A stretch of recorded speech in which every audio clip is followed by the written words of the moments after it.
Hello, my name is Gabriel, and I'm here to present to you an article written by me with the help and cooperation of my professor, Juan Castañeda Yarza.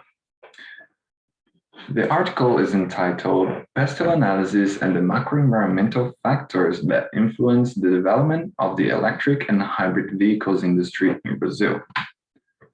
As an introduction, we have that the hybrid and electric vehicles exist since the 19th century, and they emerged as a potential solution for some environmental problems nowadays.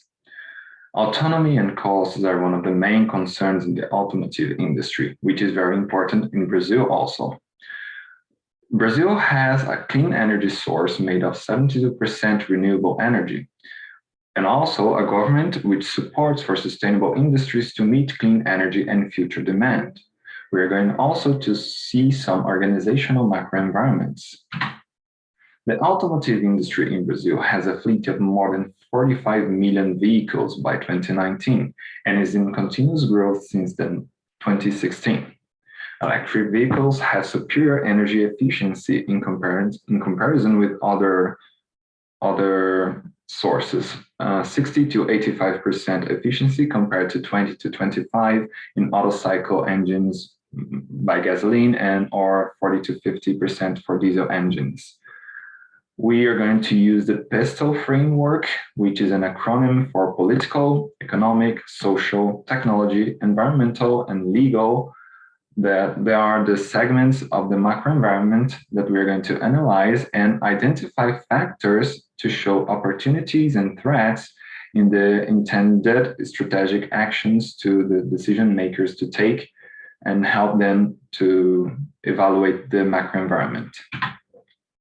In the political segment, we have identified various acts and numerous count of acts to improve the electric and hybrid vehicle sales in the country, tax reductions, some incentives in the sales, but the main two that we identified was the Act 304 from 2017 that states that the selling of fossil fuel vehicles will be forbidden by 2013 and the circulation will be restricted by 2040.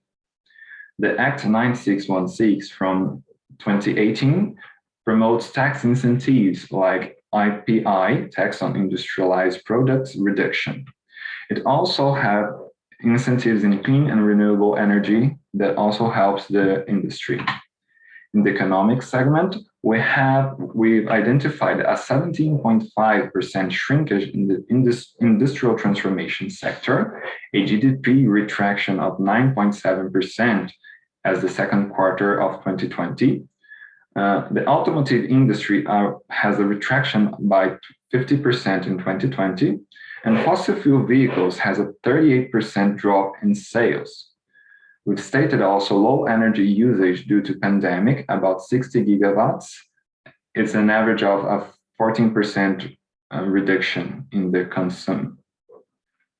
We also, on the other hand, an estimation of GDP growth of 3.5% by 2021 and 2.5% in the next 2 years, with the dollar below 5 reais just after 2022.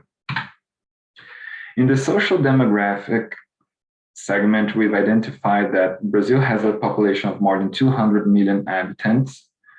São Paulo is a state with a monthly household of 2,000 reais, which is an average good for the country. In the market research, we have identified what Brazilians think about EVs. It was an article made, and we have found it as a market research. And 93% think that the electric vehicles are more silent.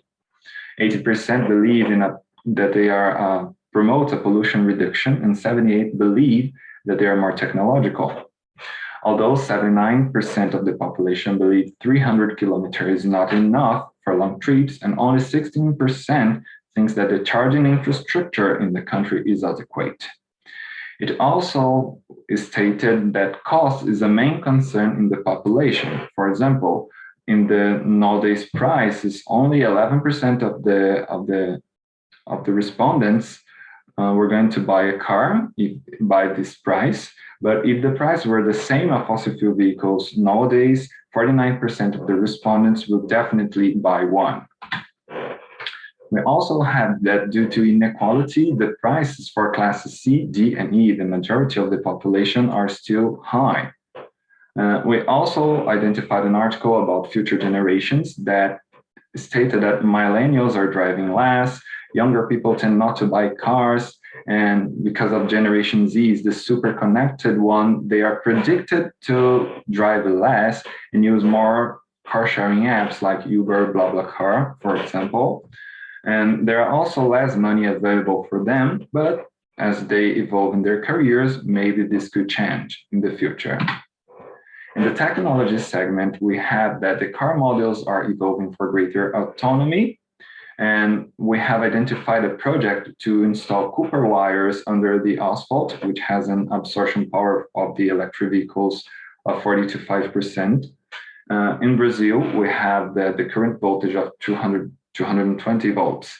We have power charging stations of 11 kilowatts that takes 6 to 12 hours to fully recharge a car. There are some projects to implement by 2030, 150 kilowatts to 350 kilowatts charging stations, which promotes fast charging for those vehicles. There are also projects for electro highways to connect main cities of the country by some highways provided of fast recharging stations alongside.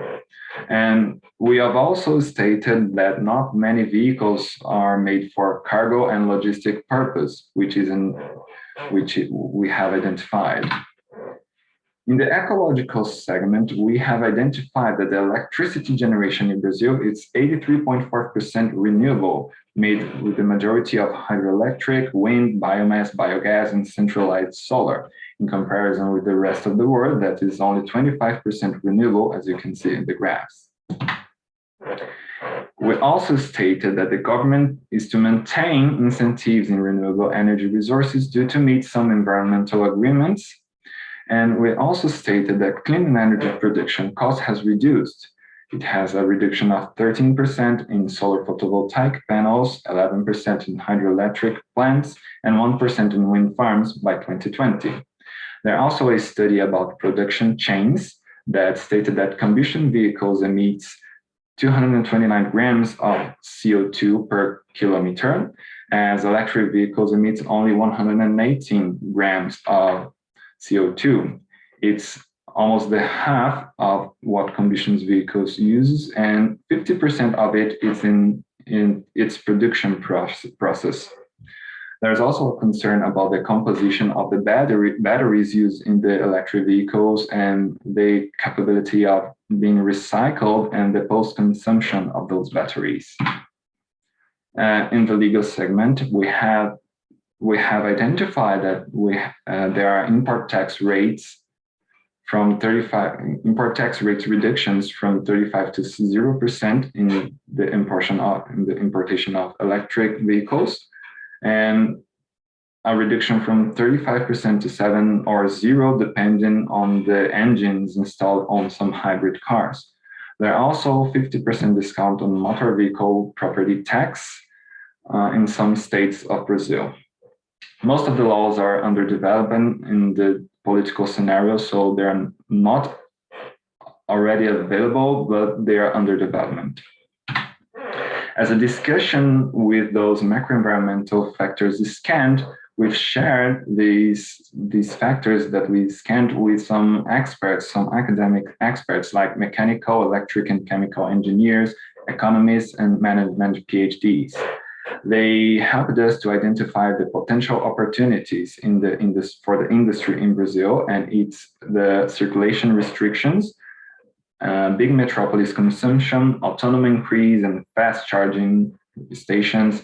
Brazilian electric system made of 83% of renewable resources. On the other hand, as a potential threat, they stated that post-pandemic slow recovery, price to final consumer, not very popular, the electric vehicles, not very popular, next generation's behavior, reduced energy consumption, and also the social inequity in Brazil. As a final consideration, we have that with this in-depth analysis of the political, economical, social, technological, ecological, and legal macroenvironmental segments, it's possible to identify those potential opportunities and threats in the Brazilian scenario. We've stated that technological and ecological segments are the leading positive influencers, as the economic and social segments have the most significant amount of potential threats for the development of this industry in Brazil. And with this analysis, decision makers can define strategies considering the impacts of the scenario. And this might help the development of the electric and hybrid vehicles industry in Brazil. Thank you.